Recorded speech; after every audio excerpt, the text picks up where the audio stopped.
मुन्ना कुल्हाड़ी कंधे पर रखे जंगल की ओर जा रहा था। तभी एक व्यक्ति रास्ते में आ गया और उसकी ओर तिरस्कार भरी नजरों से देखने लगा।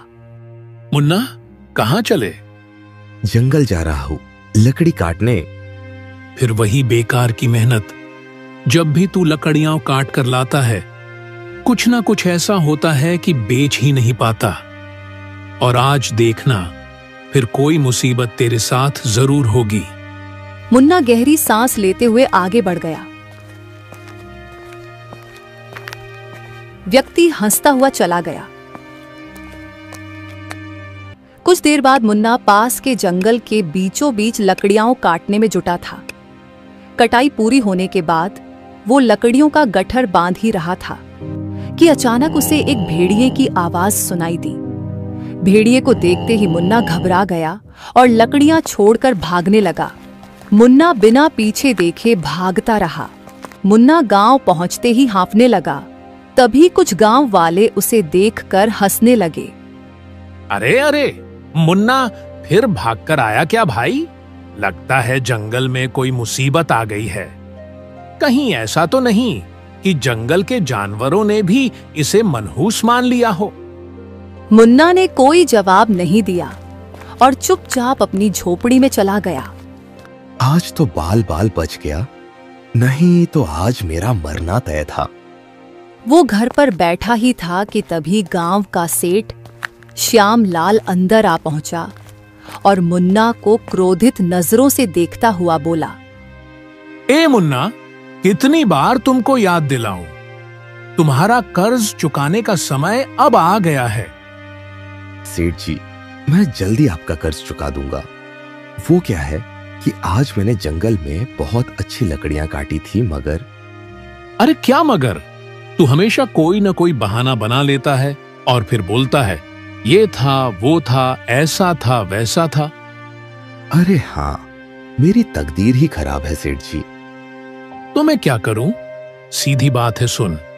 अगर कुछ दिन में कर्ज नहीं दिया तो तेरी झोपड़ी पर कब्जा कर लूंगा और तेरे सामान के साथ तुझे घर में से फेंक दूंगा, समझ में आई?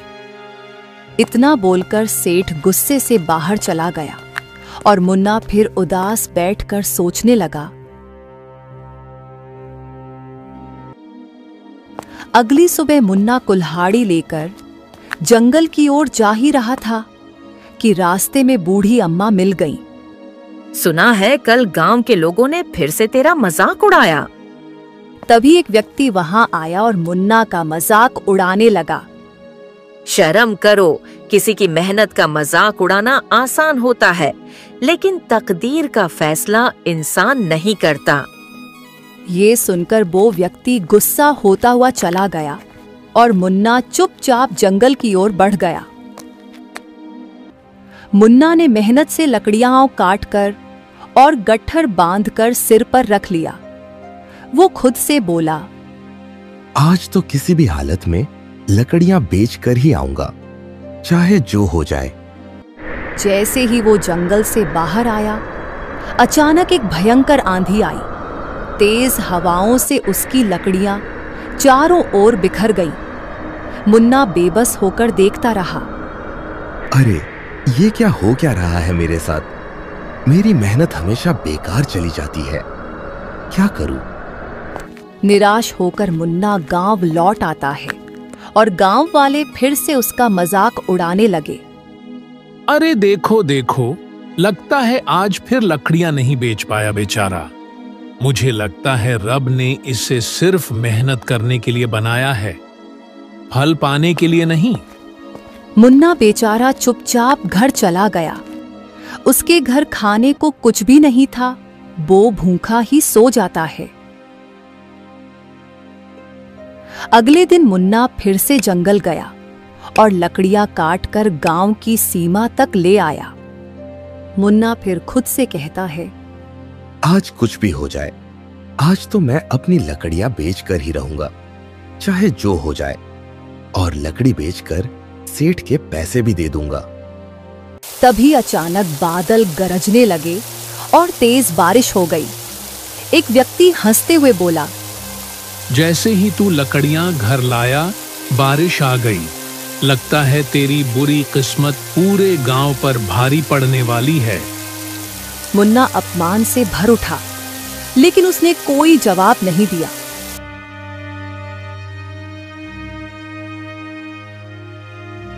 अगले दिन मुन्ना फिर जंगल जाने के लिए तैयार खड़ा था। तभी एक गांव वाला हंसते हुए उसके पास आ पहुंचा। मुन्ना, एक काम कर भाई, इस बार तू जंगल में भटक जाना और कभी वापस मत आना, क्योंकि तू अगर गांव में रहा तो हमारे गांव में कहीं बाढ़ न आ जाए। मुन्ना ने उसकी बात अनसुनी कर दी और जंगल की ओर चल पड़ा।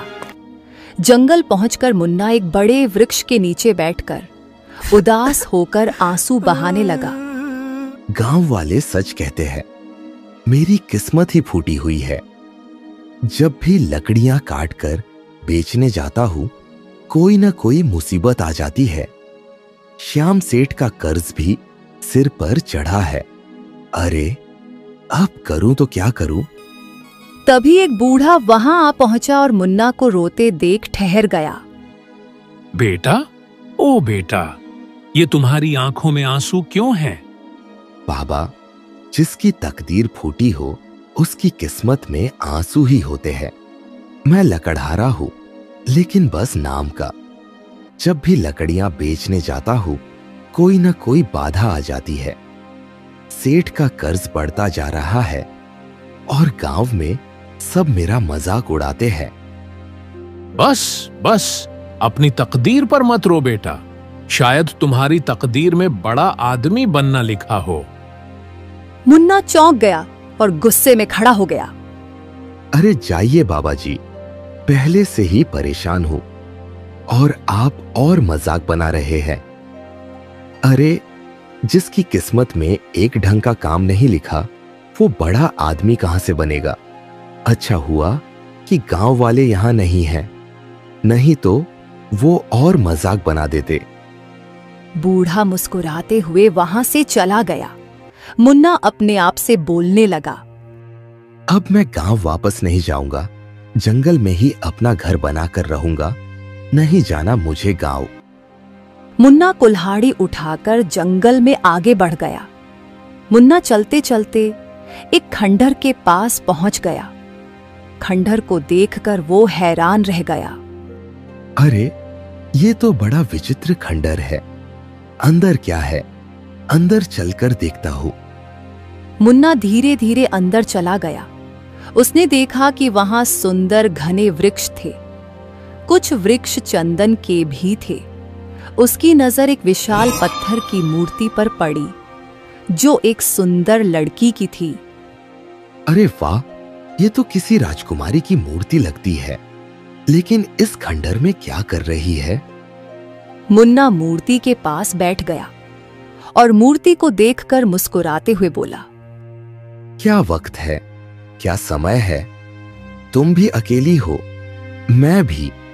तुम पत्थर की हो, मैं पत्थर का नहीं।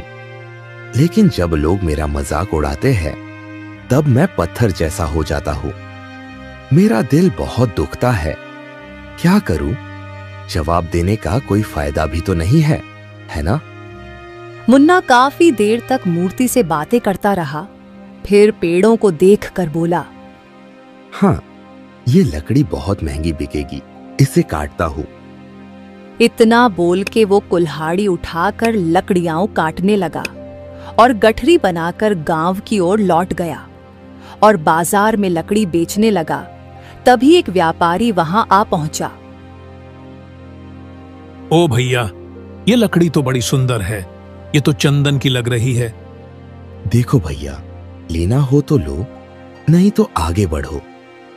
अरे हाँ हाँ, मैं खरीदूंगा, रुको रुको, ये लो भैया, ये लो इसकी अच्छी कीमत। मुन्ना ने खुश होकर धन रख लिया और व्यापारी लकड़ियां लेकर चला गया। तभी वहां एक व्यक्ति आ पहुंचा। अरे मुन्ना, ये तो चमत्कार हो गया। वाह भाई वाह, जंगल से लकड़ी भी ले आया और अच्छे दामों में बेच भी दी। अब लगता है कि तेरी किस्मत बदल रही है। ये कहकर व्यक्ति हंसता हुआ चला गया। मुन्ना पैसे लेकर सेठ के घर चला गया और सेठ का कर्ज देते हुए बोला, सेठ जी, तुम्हारा कर्ज चुका दिया है, ठीक है। सेठ चौंकते हुए बोला, हाँ, अरे अरे, मुझे तो यकीन नहीं हो रहा। तेरी लकड़ियां बिक गईं और इतना धन कमा भी लिया। लगता है तेरी तकदीर बदल रही है, क्यों? मुन्ना बिना कुछ कहे वहां से चला गया, लेकिन उसके कानों में व्यक्ति और सेठ की बातें गूंज रही थीं। क्या सच में मेरी तकदीर बदल रही है? अगले दिन मुन्ना फिर से उसी एक सुनसान खंडहर में पहुंच गया। मुन्ना कुल्हाड़ी लेकर अंदर पहुंच गया। जैसे ही उसकी नजर सामने खड़े चंदन के पेड़ पर पड़ी, अरे, ये कैसे हो सकता है? मैंने तो कल ही इस पेड़ को काटा था, फिर से वही पेड़ खड़ा है। ओरे बाबा रे बाबा, कुछ तो गड़बड़ है। यहां तभी मुन्ना की नजर पत्थर की मूर्ति पर चली गई। वो उसके पास चला गया और उसे ध्यान से देखने लगा। तुम्हें पता है, अरे, कल पहली बार ऐसा हुआ कि मैंने लकड़ियां काटी और बाजार में अच्छे दामों में बिक भी गई। शायद तुम मेरे लिए भाग्यशाली हो। काश कि तुम मेरी बीबी होती। माफ करना, मुझे तो ये कहने का कोई अधिकार ही नहीं है, लेकिन हाँ, सच कहूं तो जब पहली बार तुम्हें देखा तभी मुझे तुमसे प्रेम हो गया था। अब क्या कर सकते हैं। कुछ देर बाद वो फिर से चंदन का पेड़ काटकर लकड़ियों को बाजार में बेचने चला गया। अब मुझे सच में लगता है मेरी किस्मत मेरा साथ दे रही है। मुन्ना अगले दिन फिर से खंडहर में आ पहुंचा। उसने देखा कि पेड़ फिर से उग चुका था।